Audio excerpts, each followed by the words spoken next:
Cette semaine, chers téléspectateurs, je vous parle d'un classique qui en a marqué plus d'un. À travers l'histoire du 7e art, le cinéma et la musique ont toujours fait bon ménage. On peut penser au film néo-zélandais La leçon de piano, dans lequel l'actrice Holly Hunter incarne le rôle d'une jeune femme qui ne réussit à s'exprimer qu'avec le son de son piano.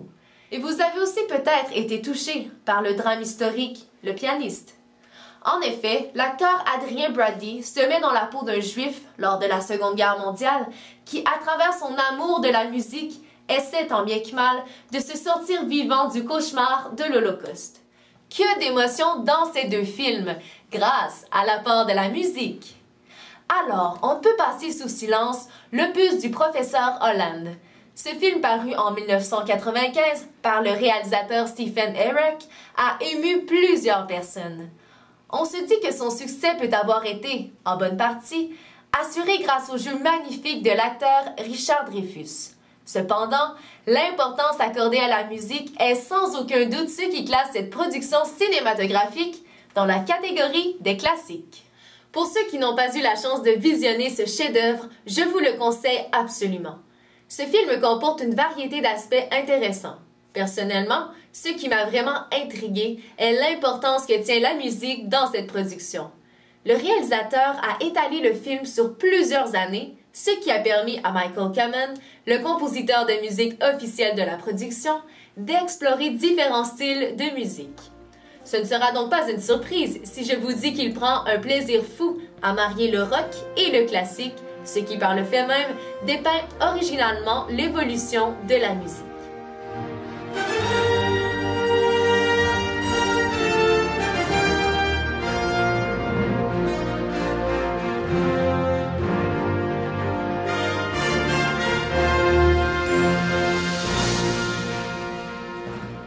En effet, ce compositeur américain affectionne tout particulièrement les groupes tels que Metallica ou Aerosmith, avec lesquels il a effectué maintes tournées et albums.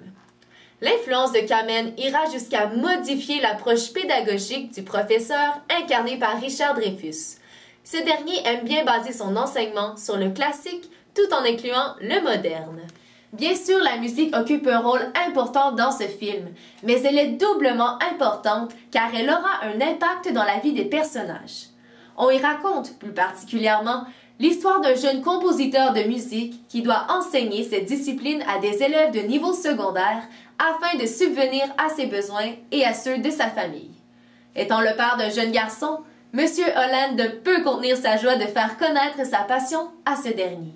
Cependant, cette relation père et fils sera détruite par cette même passion musicale, car son fils est sourd et muet depuis sa naissance.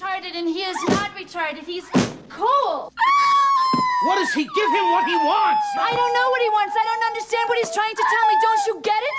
You go off to school every day with all of your children who are normal. I can't talk to my son. Pendant de nombreuses années, il se sentira mis à l'écart par la musique et Holland, de son côté, ne pourra accepter l'handicap de son fils. Glenn Holland se concentrera donc uniquement à ses élèves, car pour lui, l'école est le seul endroit où sa musique vit sans contrainte.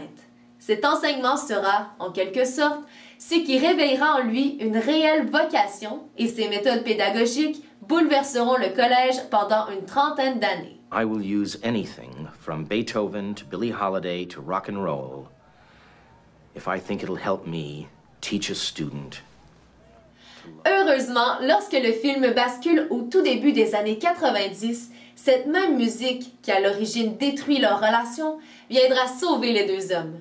Peu à peu, Glenn Holland comprendra enfin que malgré l'handicap de son fils, il peut tout de même lui faire découvrir la musique en l'adaptant à sa condition, notamment en utilisant un jeu de lumière qui s'adaptera aux vibrations créées par la musique. C'est dans ce bel esprit que le film touche à sa fin. L'opus du professeur Holland restera encore longtemps un classique dans la mémoire de tous, car il permet d'arriver à la conclusion que peu importe si l'on parle de son côté ravageur ou de son côté rassembleur, la musique joue un rôle primordial dans la vie des personnages du film, mais aussi dans la vie réelle.